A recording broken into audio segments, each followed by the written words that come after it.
All right. Number 7, you're going to hate this next thing that's going to make you better at mixing.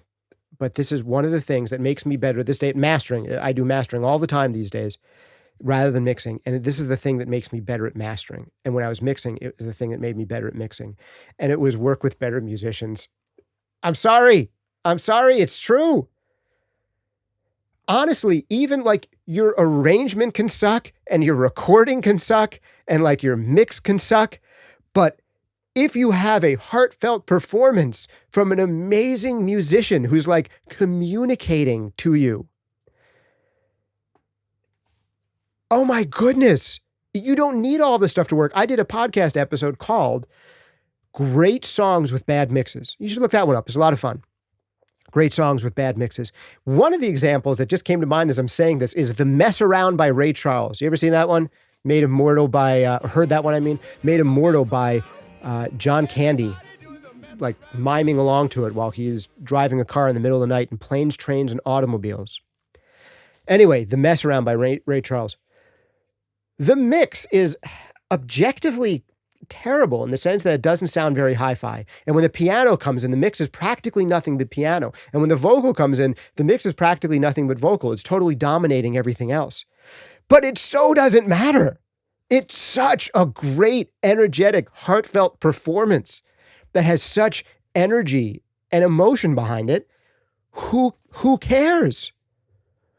Work with musicians who have something to say with music, something to communicate, and your mixes will instantly improve.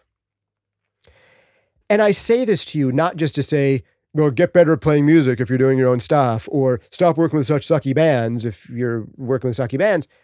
But I also say it so that you don't beat yourself up. If one day and in one project you're like, man, I'm getting good at this mixing thing, or I'm getting good at this producing thing. It's really coming together. I'm not so bad at this. And then you do another project and you're like, oh, I suck. I haven't learned anything. I'm moving backwards. Like my skills have gotten worse. Maybe I once had the touch, but I don't. And this is the one where they're going to find out I'm a total hack.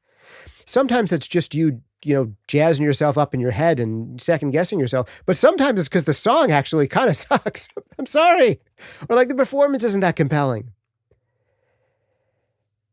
And you still try to do your best on these things, right? I mean, I get projects to master some of the time where, let's just say they're closer to the beginning stages, the self-improvement stages of their craft, or the early improvement stages of their craft, because hopefully you're always improving. Self-improvement and this stuff doesn't end. But they're more at the early stages of their story of improving as a musician than they are at the later stages. They're not fully developed yet.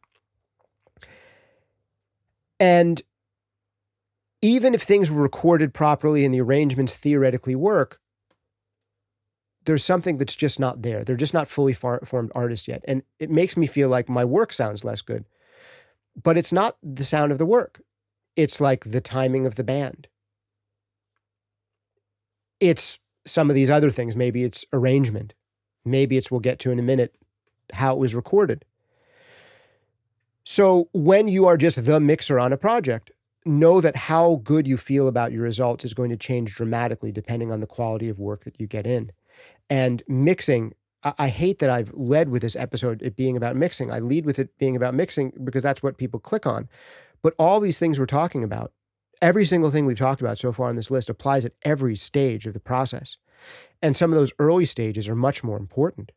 The songwriting stage, the becoming a compelling performer stage, the actual performance, the arrangement, the recording, all of these things can have a bigger impact. And in an ideal world, all those things work so well that the mix is almost just a formality, where it's adding 10 or 20% to it.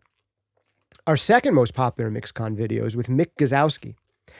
He actually takes us under the hood of a Jamiroquai track, and that one doesn't have as many views as the Bob Power one. The Bob Power one, 1.5 million views, where he starts off by just giving you mental frameworks about mixing. This Mick Gazowski one, he sits down and says, hey, I'm Mick. Here's Jamiroquai track. Let's start by hearing the kick drum. And he does a whole bunch of before and after. And that's useful. But one of the frustrating things to people is that they're like, well, the tracks already sounded great.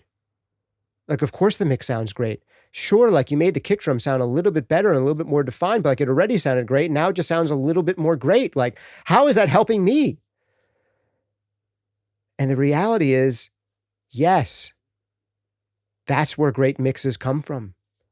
They come from all that other stuff. We obsess about mixing too much because sometimes for a lot of us, it's the first part of the process we stop and we slow down for a moment and we think and we try to make like good informed choices, and we're not in a rush, and we're not just trying to get the thing done, but now we're sitting here, stewing with and finally doing all of our critical listening and our important decision making. And we're just doing it for the first time now at the mixing stage. And that's why people are searching for mixing, mixing, mixing. How do I get better at mixing? The same thing happens in jujitsu. I hate to bomb you with too many jujitsu analogies, but there's a choke called the rear naked choke. If you've ever seen MMA fights, you've probably seen this. This is where someone gets behind someone else, right? And they do a blood choke. And one of the most commonly searched questions in the world of jujitsu among beginners is, how do I escape a fully locked rear naked choke? And it's like, what?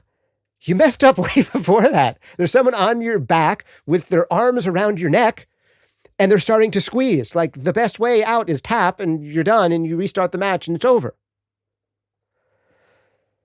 But it's still one of the most searched things, because it's like that's where people realize something went wrong. I know now something went wrong because I'm being choked unconscious. Clearly, this is the issue I need to work on. And that's what happens with a lot of us in mixing. Is we get to the mixing stage, we start finally doing our real critical listening then, and we say, my problem must be mixing. Because this is where I'm actually stopping to realize that something went wrong.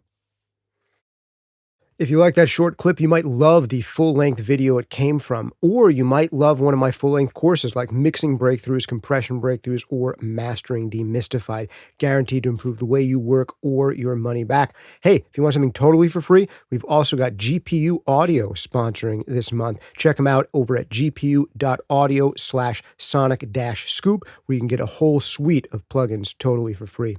Thanks for hanging out with me. See you next time.